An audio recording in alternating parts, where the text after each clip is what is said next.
Yeah! Yo, what's going on everybody out there? Welcome back to a brand new video. Yeah, this is going to be part 2 of my Arrow collection overview. So I think we left off at the end of these slipcovers. I can tell that shit looks different in here, so I'm assuming that my house sitter moves some things around or something. But Shock is sitting right here, and I believe that's where we left off. Yeah, Mario Bava's Shock. So we'll get into the rest of the shelf here. And yeah, without further ado, let's do it. All right, so getting into technically some more Mario Bava. Now, this is a film that was, I think it's fully credited to Freda, Ricardo Freda. And the rumor is that he left the production of this and basically handed over the duties of directing to Mario Bava, who ends up being uncredited, but he still is listed on IMDb as being uncredited, but I think a lot of people do realize that he directed Kaltiki. So, very fun movie though. It's like this blob monster type deal. It's really good, man. Very underrated, actually. People don't really talk about this one. They mention Mario Bava because it's not like one of his more typical ones, and also it's credited to Ricardo Freda also, but cool movie though. Then we got Eric the Conqueror, another Mario Bava film. Which I have actually never watched. It's like Sword and Sandal type movie. But yeah, I've never actually seen this one, so I should probably get on that. 1961. Yeah. Capitalizing the recent success of Kirk Douglas. Yeah, the Vikings, yeah. So yeah, I gotta check out this sometime. I like those movies, man. They're actually pretty funny. Just for some odd reason, never checked it out. Then we got Black Sabbath with Boris Karloff, the infamous anthology film directed by Mario Bava. It's classic stuff, man. It's really classic. Boris Karloff's fucking awesome in this. He's creepy too, man. There's some really creepy shit in this, man. Good atmosphere. Cool, very memorable characters in this. You guys are watching this, you probably know what I'm talking about, but awesome stuff. Then we got The Girl Who Knew Too Much. This is kind of the movie that really started the giallo genre. It's a little bit different because it's like one of the earlier ones, but it has the makings. It has kind of the genetic makeup of a giallo. A very cool film, black and white. Very, very underrated. Does not get the credit it deserves, to be honest. Yeah, with a nod to Hitchcock and a wink of direction, Agatha Christie. So, yeah, I mean, that's a very good description, actually. So, I highly recommend this, man. If you're into giallo films and you want to kind of go back to where it kind of started, you know, The Girl Who Knew Too Much, check it out. Good stuff. Now, one of Bava's probably more famous movies that he ever did, Blood and Black Lace. I mean, the title alone is amazing, but yeah, this is where Argento gets his color palettes and schemes from. Kind of started with this shit right here. For the most part, you know, Mario Bava was very much into that color schemes and shit. But yeah, great movie. I love Blood and Black Lace. Great film. Very, very underrated Mario Bava film, man. Kill Baby Kill. One of my favorites, actually. I don't know why this one doesn't get mentioned more with this, like, best movies. I mean, it's, you know, best and favorites can be different, but I think this one is legitimately a good film and just kind of underrated. But yeah, if you've never seen Kill Baby Kill, give this one a shot, man. It's very interesting. Very, very interesting. Yeah, highly recommend it. Then we got $5 for an August Moon. Basically, Agatha Christie. They probably mentioned on the back here. Yep, paying homage to Agatha Christie's 10 Little Indians. It's basically a violent version of 10 Little Indians, for sure. It's definitely entertaining. It's got some pretty cool kills. It's kind of like a mood movie for me, man. I love watching a movie for Edward Fenwick. She's like one of the most beautiful women that ever graced the face of this earth. But you know, it's just the story, you know, like I've seen like hundreds adaptations of 10 Little Indians, and sometimes it just kind of grits on me, but this is still a fun one. It's got a cool setting too. It's got a really cool setting. The house that's shot in is pretty cool and stuff too, but yeah, I mean, it's definitely one that I kind of have a love-hate relationship with. Then we got Bloodbath, aka Bay of Blood, Twitch of the Death Nerve. Here we go. Bay of Blood. Bloodbath, Twitch of the Death Nerve, whatever you want to call it. It's got so many damn movies, or movie titles, you know. how it is. But we all know the story of this, where Friday the 13th and some of the kills come from this. So yeah, you know, it is credited by a lot of people as being like, you know, kind of the original proto slasher. I mean, you can go back to Psycho. There's always arguments for all that type of stuff. But this one really does have all the tropes in it for the most part. Like, it's really just like an early slasher film. It's crazy. Is it one of Bava's best movies? No, but I really like it. I really like Bay of Blood. It's awesome. Here's a movie I fucking adore. Baron Blood. Good stuff here, man. Really, really good stuff. Very gothic, atmospheric film. Which it actually says gothic atmosphere on the back, so that kind of makes sense. Great film, though. Check out the little breakdown on there if you guys want to know. I'm trying not to talk about the movies too much because I got a lot to get through, so I don't want the video being like an hour long. But yeah, Baron Blood, really good one. Really good one. Then we got Lisa and the Devil, and it actually does come with the other version of the film, the House of Exorcism, which we'd actually reviewed Lisa and the Devil on the podcast, and I had never seen the other version. Or maybe I can't remember what the differences were. I can't even remember the whole thing. So I went back right after and I watched that, and it's like, it's just crazy. It's like there's like a whole different narrative in it, and it's just like, it's totally not as good, but it's very interesting to see how they recut the film and just totally tried to capitalize on The Exorcist, and they put in this whole angle and shit. It's really funny how, you know, you can do that with films. Like, Telly Savalas is really good in it, though. But awesome, man. Lisa and the Devil, that's the version to watch. Great film. Really, really great stuff. So you can like recut stuff. We got Kidnapped here, which is also known as Rabid Dogs, which was recut from actually Lamberto Bava, Mario Bava's son. Yeah, so you know what, I don't know. I would say probably Rabid Dogs is probably the better version of it, to be honest. It's been a minute since I've watched both versions, but more of a crime film, to be honest, but still good stuff. So that's it for the Mario Bava stuff. Into some Fulci, Zombie Flesh Eaters, also known as Zombie. Yeah, it's classic, man. Got my cup right here. Actually drinking some coffee. Zombie Flesh Eaters, man. What can I say? It's classic material. Some of the greatest looking zombies ever. Which, yeah, they don't actually have the artwork, the traditional artwork on there, this one. Because they use the UK title, Zombie Flesh Eaters, which makes a lot of sense. All right, more Fulci here. House by the Cemetery, the third part in the Gates of Hell trilogy, which is amazing and awesome. Man, I remember when I first watched this movie, man, I was so confused by the ending. I was like, what the hell just happened? Like, this dude was like in the basement and shit like that. It was like, what the fuck, man? Like, Fulci's movies always give you, you know, brain fog. They really do, because there's a lot of shit that's happening in them, and we always chalk it up to nightmare logic. If you just put that in your mind, everything makes sense then. It's nightmare logic, because nothing has to make sense in nightmares, right? So it's an easier way of watching Fulci films. He's my favorite director for a lot of different reasons, not just the gore, but I do like the style that he has, and he creates the most insane atmosphere in his movies. Like, it's just second to none. It's fucking insane. Like City of Living Dead, I mean, come on. It's just ridiculous. I actually rewatched it the other night. I watch it a few times a year. Cozy's Contamination, Lucio Cozy's Contamination, who was a kind of a protege of Dario Argento. Actually, I think he runs a shop. Is it still in Rome?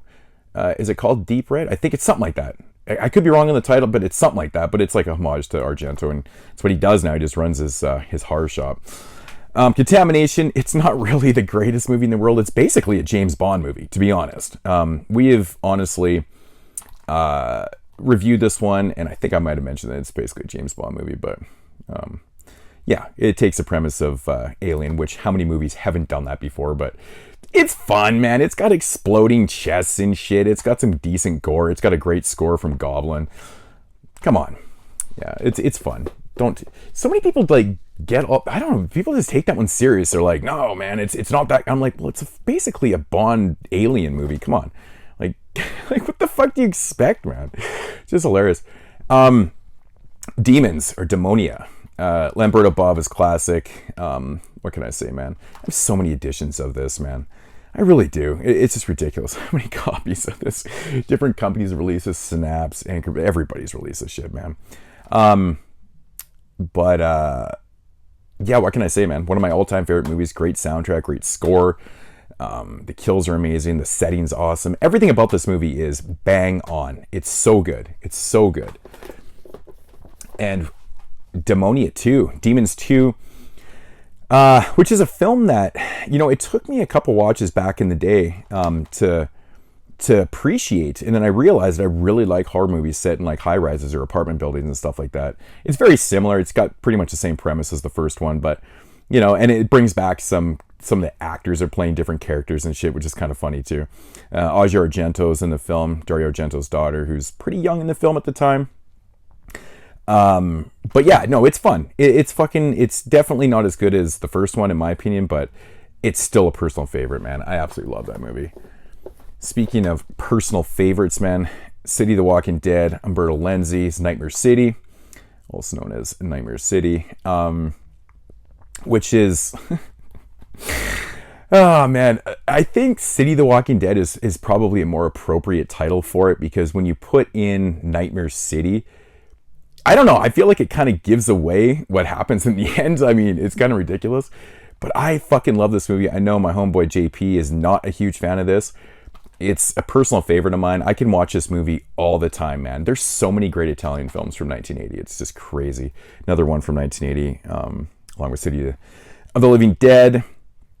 Yeah. Lenzi's City of the Walking Dead. Nightmare City. Can't go wrong with it, man. Can't go wrong. Killer Nun with Anita Ekberg. I actually haven't watched this in a long time, to be honest. Is that who Provision? Joe Delsimani did The Climber. Okay. Is that who? Oh, no. No, I haven't seen it in a minute. I really enjoy nunsploitation and stuff. It's just like it's been a minute since I've watched this, so I really do need to check this one out again. But I remember it not being my favorite movie, but still pretty cool. Then we got The Bloodstained Butterfly, which sounds like a, you know, kind of straight up like giallo, but this is like more of a courtroom drama. It's kind of misleading when you look at this, because I mean, come on, that looks like a straight up giallo, but it really does play out like a courtroom drama. I think it's actually quite interesting the way they did this movie. I think it confuses a lot of people because, of course, you're thinking giallo, and then all of a sudden you're like in fucking courtroom drama. Very different, but still very cool, man. Got a cool cast. Helmut Berger's in the film, so that's pretty cool. Then we got Argento's Tenebrae, which, what can I say, man? It's one of my personal favorite, and I think it's one of the best giallos out there. Kills are on point, the music's on point, the story is fucking dope.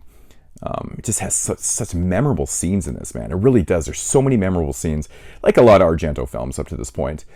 What can I say? It's amazing. Speaking of amazing, but in a totally different way, another film with Edward Fenech in it, Strip Nude for Your Killer. Oh, man, dude, this movie is so sleazy. Like, I can't even express how sleazy this damn movie is. There's just so much fucking tits and muff in this movie. It's ridiculous, but Strip Nude for Your Killer, I mean, I guess that's kind of expected, right? Yeah, pretty good. Again, it's one of those films that I feel like some people kind of hit and miss with it, but Andre Bianchi, to be honest, is one of those kind of hit and miss directors. But I think this is probably one of the best, if not the best movie that he ever did, but I highly recommend it. It's sleazy as hell. Then we got The Fifth Chord with Franco Nero. This is an amazing film, man. Great, I guess giallo, I guess you call it, right? Oh, it's just outstanding. Great film. Highly recommend The Fifth Chord. I don't really understand. I still don't really get the like this artwork that they put. I don't know. I just always found it kind of bland, but gotta like the Italian shit though. So yeah, the Fifth Chord, good stuff. Yeah. Then we got another Bizzoni film here with The Possessed, who also did the Fifth Chord also.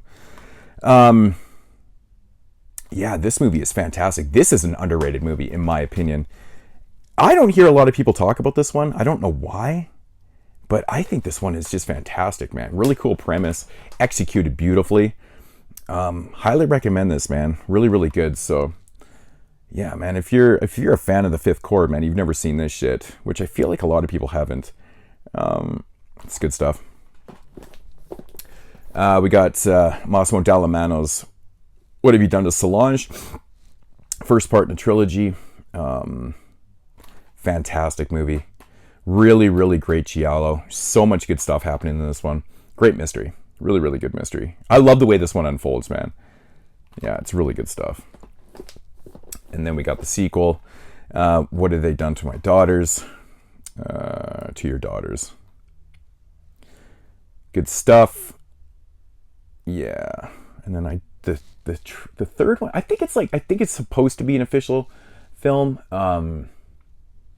Yeah, you know what? I'll just show it, just for the people out there that don't know. It's actually released by Scorpion. So it's right here, Red Rings of Fear, which he did not direct this movie. Yeah, it's like a totally different guy, but it is apparently the third one. So, but yeah. Anyways, so we have, what do we got here? Oh, what am I doing? That's What Have We Done to Our Daughters. I grabbed the wrong one. We got Torso. Sergio Martino's Torso. Oh man, just an amazing film. Such good kills, such good actresses. Oh man, such beautiful women in this movie. It's like amazing. And I've always stressed, man, that Sergio Martino was pretty much like, he did like 6 giallos and they're like all amazing. Like, I would say 5 of the 6 are pretty solid, you know, with one being debatable. But man, he's got a pretty good track record with giallos, and he never really gets noted as like one of the best giallo directors. Martino is, was a journeyman. He did a lot of different genre films and stuff. But man, he really knocked it out the fucking park with his giallos and stuff, man. The Case of Scorpion's Tail, which is actually coming up next year. Your Vice's Locked Room, which is actually in his Black Cat set. But yeah, it's so many good ones, man. But yeah, I highly recommend Torso if you've never seen it. The Case of Scorpion's Tail, George Hilton, Anita Strasberg. Another great movie. Right. Gotta love it. Really good film. And then we got one that I always can't remember the title to. The Suspicious Death of a Minor. That's Sergio Martino. Just the way it's worded. I don't know what it's something about my brain. I can never remember the title for this. But yeah, look at that artwork, man, right there. Probably not my favorite of his giallos, but still a good film. Yeah, Claudio Castagnelli's in that film. Good stuff. And then we got Klaus Kinski in Death Smiles on a Murder. I don't even think they even mention Klaus Kinski anywhere in this. I think he plays the doctor in this one. Yeah, Joe D'Amato, sleazy Joey D'Amato.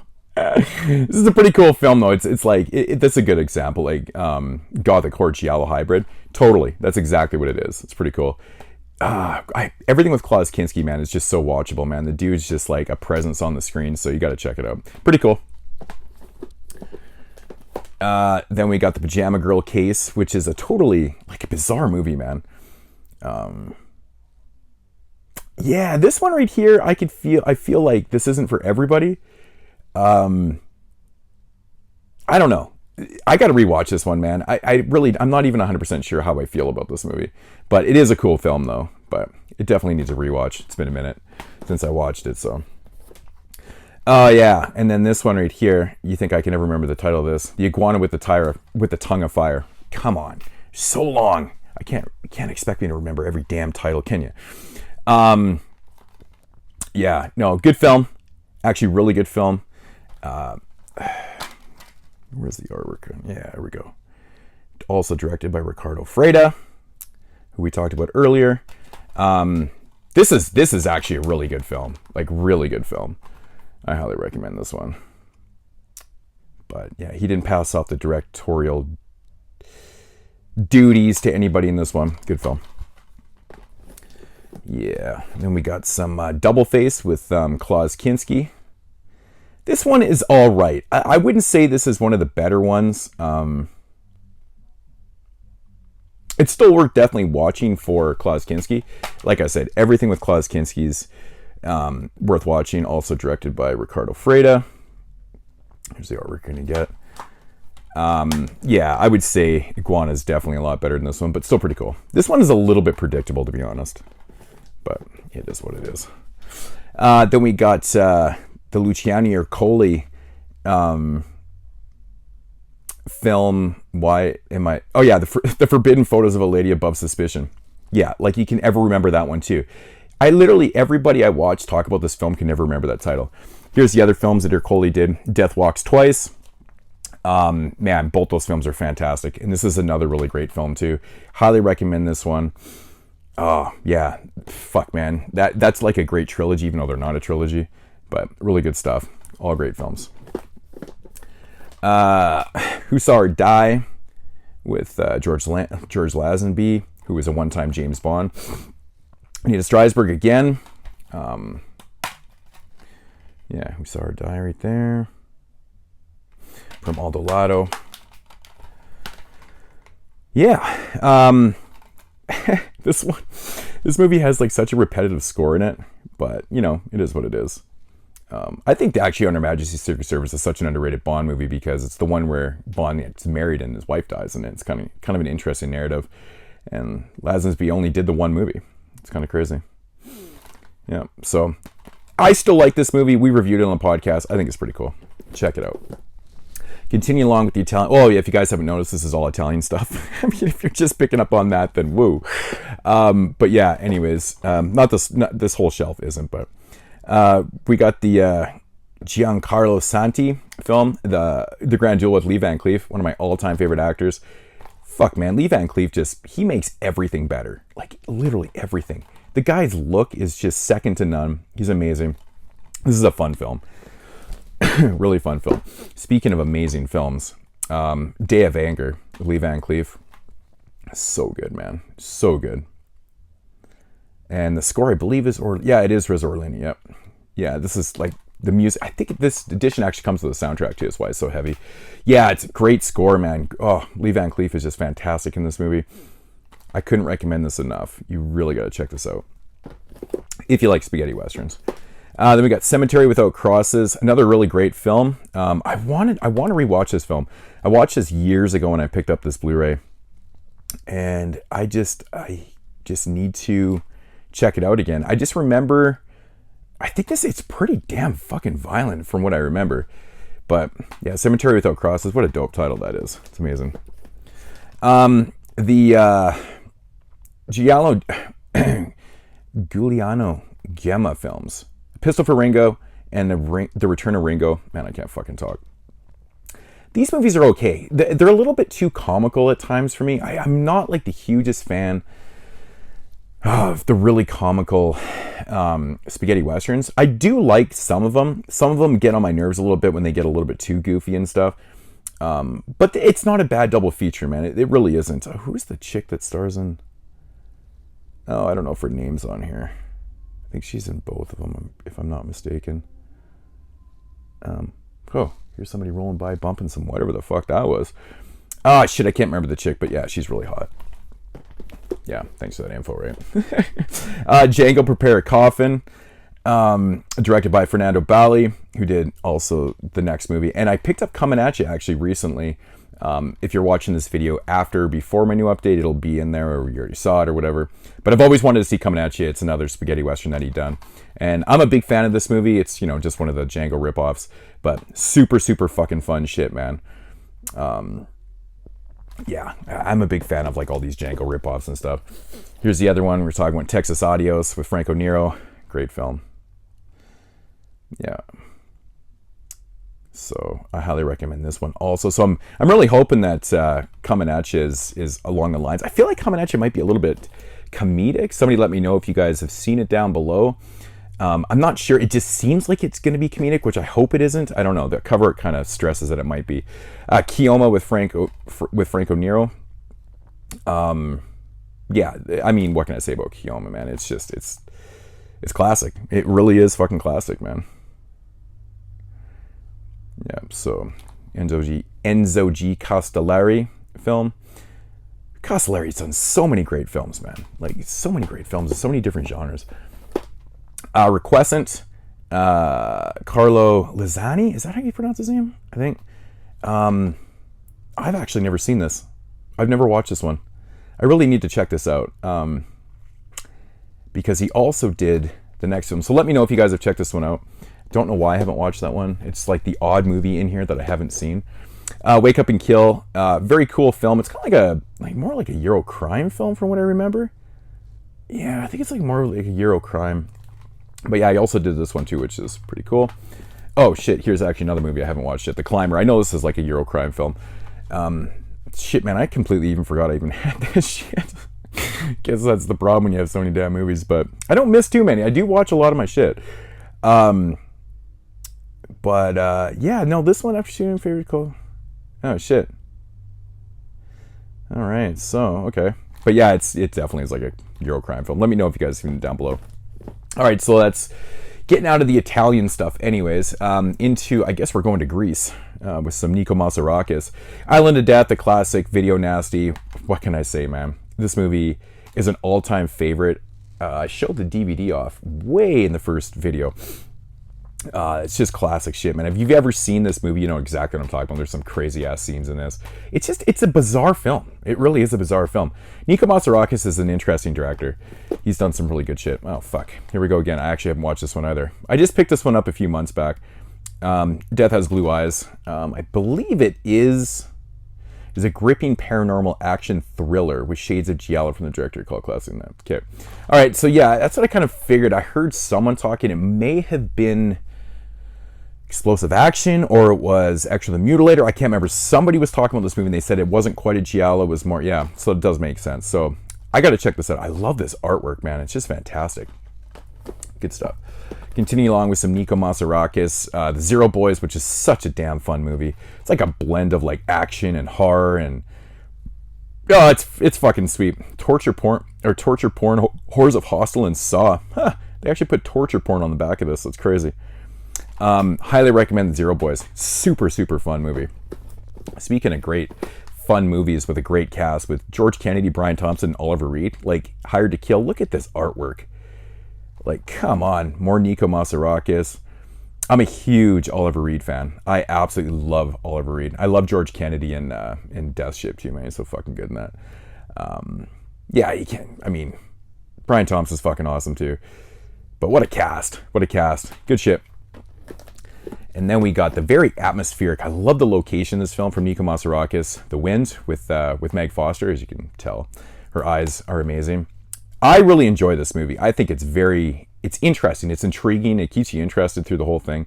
But I'm a big fan of atmospheric films. Everybody knows that. Like, if you got a good atmosphere, I'm pulled right into it. So, but I recommend The Wind. Very, very cool stuff. One of the only Arrow cases that actually came broken. Classic Nukem High. I hate this artwork. I actually have my DVD signed by Lloyd Kaufman because I was like, I'm not getting this shit signed. I hate this. The reversible isn't even the regular classic artwork, original artwork, so they obviously didn't have the rights to put it out. But Classic Nukem High, it's an all-time classic. It's one of my personal favorites. It's so stupid and fun, but I mean, the music in this alone is so damn catchy. Just the characters, man, the dialogue, like there's so much fun shit happening here, man. It's just vintage classic. This is when Troma was really good. Yeah, Classic Nukem High is amazing. I don't really have to tell too many people that. The classic Swedish film Evil Ed, which is a take on the Evil Dead. I love the premise of this movie, where this guy is kind of forced to splice together these horror films. He doesn't really like working on horror films, and he starts going fucking crazy and shit. I came up with this game actually one time because if you watch this movie, there's so many movie posters in the background because it actually takes place in like the studio where he works and stuff, and or in this office. And there's like tons of movie posters and shit. I was gonna do a marathon one time with Godzilla. We had this idea to watch all the movies that were actually the movie posters that were in this movie. I think there was like 12 or 14 different ones I could find, at least the ones I could figure out what they were. It's around 12 or 14, but it was kind of cool. It was a very interesting blend of films and stuff like that. So, but awesome. I just about dropped. Oh, I absolutely love this movie. I could watch it all the time. It's just so much damn fun. Then we got Larry Cohen's The Stuff, which I'm a huge fan. I love movies with social commentary that's done like this. You know, if you're making social commentary like super serious, sometimes it's like, I almost feel like it's getting shoved down your throat. But this in a way is like, I guess lack of a better pun, shoving down your throat, this stuff. It's a great concept for social commentary and stuff, but I love the stuff. I love the effects in it. It's such a fun movie. Just rewatched Motel Hell again. Man, I have a lot of copies of Motel Hell too. I think I showed this in my Scream Factory also. I don't even know why I have both. I don't know if that was intended. I don't know. Maybe I've explained that before, but it's still a fun ass movie, man. I believe that the lead chick in this actually was a Playboy bunny. And that's why she's kind of wooden when she acts in this film. She was kind of making that leap from, you know, from Playboy to actor, and like so many chicks from Playboy did that around this time period too. But yeah, it's still such a bizarre premise, but it's fun. Then we got Dead End Drive-In, the Aussie classic from Brian Tenchard Smith. One of my all-time favorite movies. If you listen to the podcast, you watch my channel in general, you probably heard me talk about this movie so many times. I love the premise. I love the music in this movie. And actually, the lead actress in this film, she was actually Miss Australia at one time, and she passed away a bunch of years ago. I think she had cancer or something like that, which is so sad because she was so damn beautiful. But yeah, everything about this movie, the soundtrack's so damn catchy in this. So catchy, but again, chock full of social commentary, which is pretty cool on how they did it. I love that shit, man. Getting stranded or not stranded, but kind of trapped in a drive and we know where to go. Pretty cool. Love the movie. Now, here's a film that I was championing for years when it just had shitty ass DVD releases, and then out of left field, Arrow decides to release Colobus. I mean, I guess it's kind of almost retro because I think it came out in 99, so it's about that time. It's like cool to collect 90s movies now. But I'd reviewed this movie a couple times and let people know I did have a lot of people actually even thank me for recommending Colobus, so now you can watch it in a better transfer because those old DVDs were shit. I had like a Region 2 one and a Region 1, and they were both like muddy and shit, but this is pretty cool. Yeah, so the real world meets Saw by the way of Suspiria in the super smart, super gory, and sadly super overlooked late 90s horror gem for filming. Yeah. Really? Did they write by the way of Suspiria? Really? Okay. Okay. But anyways, Colobus, highly recommend it. It's a pretty good film. Invasion of the Body Snatchers, gotta love it. Yeah, you know, it's funny because we did Invasion, we did the first couple films. I always used to think I preferred the remake. I actually do prefer the original film, believe it or not.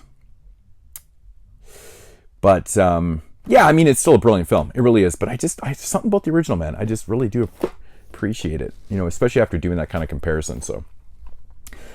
Forbidden Zone is another one I got to watch from 1980. I actually just had this downstairs the other day. I brought it up to do the video here, and it's been a while since I've watched it. Super goofy, musical type craziness and shit. So it's just been a minute. I can't wait to rewatch this, man. I'm not the hugest like musical fans, but I don't know, that one I remember being very entertaining. The Slayer, which is actually, I find this artwork to be way better than the original one, so it's on this one. The Slayer is a very, very slow burn, hit and miss.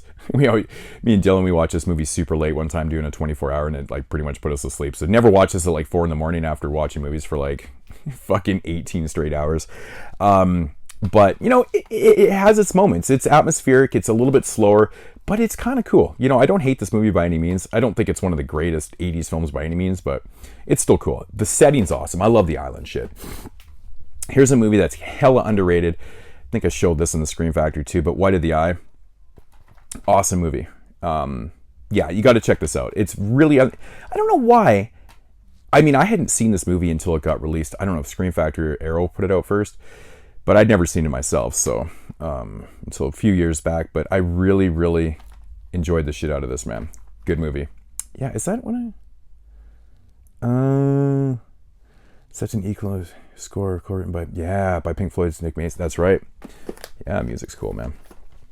Deranged, Ed Gein story. Oh man, love this movie. I absolutely adore Deranged. I know my man Zach is a huge fan of this movie too. He always champs this film. Yeah, if you're into Ed Gein shit, Deranged is the movie for you, man. It's amazing. Walter Hill's Spider Baby. This movie is fucking awesome. You've got a very young Sid Haig in it. Yeah, man. Actually, this chick right here, she died very, very young. She got into a car accident. I can't remember who she was married to or whatever. Kind of sad though, man. She was very fucking beautiful. So Lon Chaney, it's one of his last roles actually in this film.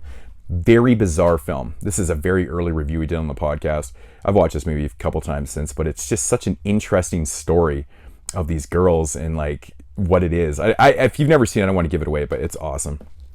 Really cool film. One of my favorite 90s movies, hands down, Abel Ferrara's The Addiction with Lily Taylor. Yeah, man, this is one that I can, it's very artsy. I will tell you that if you haven't seen it, it's very artsy, and different. I don't want to give it away. I feel like a lot of people haven't seen this. It does have a bit of Christopher Walken in it, which is interesting. I really don't want to say anything about it. If you've never seen it, check it out. Don't want to say anything. I don't want to give anything away. The Pit and the Pendulum, Roger Corman's original film with Vincent Price.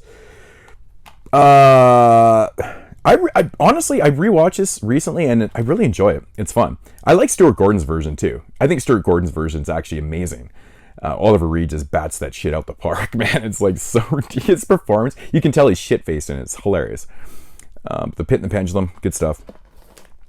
And the kind of overlooked, maybe underrated Theater of Blood with Vincent Price. Good film, man. Really, really good film.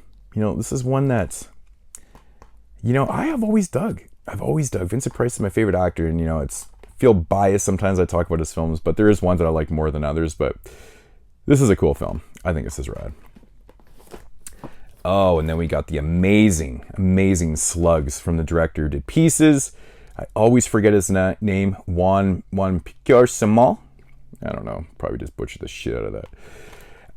Which Pieces is like one of my all-time favorite movies. Everybody knows that. I have so much Pieces stuff around here. But Slugs, dude, there's some amazing fucking gore in this. This movie's ridiculous. Like these slugs. Okay. Anyways, you get it. It's gory. It's about killer slugs. Count Yorga Vampire. This is actually both of them. And the Return of Count Yorga's on here. So that's kind of cool that they put out this in a double feature. And you know what? Both these movies are good. Both of these movies are good. When I was younger, I was going into this thinking these were going to be comedies for some reason. Kind of like Blackula. Like, I had the same... I think most people think Blackula and Scream are fucking going to be comedies, and they're totally not. They're played straightforward. It's crazy. But I always thought this was going to be too. These are good movies, man. Good double feature. I'm surprised they never made a third one. Just, you know, I mean, you'd have to come up with something in the story, in the narrative. But The Visitor. This is... You can't explain this movie. I don't think anybody in the history of cinema can actually explain The Visitor. It's really, really bizarre. It's been a minute since I've watched it, but so the cinematic oddity from schlock producer extraordinaire, whatever. I'm not saying that name. Oh, Beyond the Door, Tentacles. Yeah, so this movie right here is, oh my God, it is like on a different playing field, man. It's so freaking weird. I would actually like to rewatch this. Was it from 79? Is that when it came out? I gotta check that one out again. It's just a really fucking weird movie.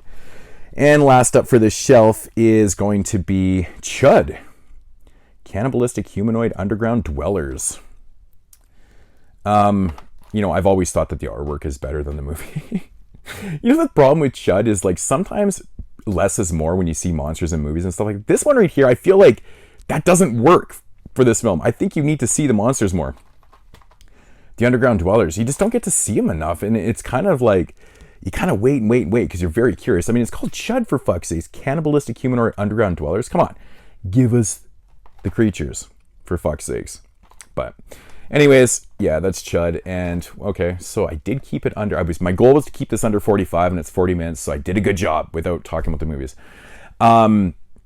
In grave detail. So yeah, I probably should have a sip of coffee. My throat is really dry. So I will be back with the second shelf, and I'll probably break that up into probably two. There's box sets. There's a lot of stuff in here that isn't on the shelves because it's all downstairs waiting to do my updates. So you guys will see that probably. If you're watching this one first, it'll be up after this in a few days, whenever I get it up. And it's going to be, it's huge.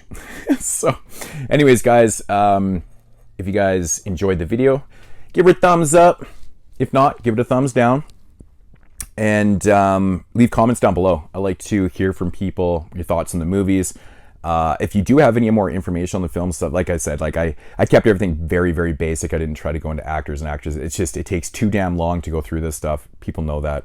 So, but have conversations down in the comments section, and I will talk to you guys in the next video. And as usual, deuces.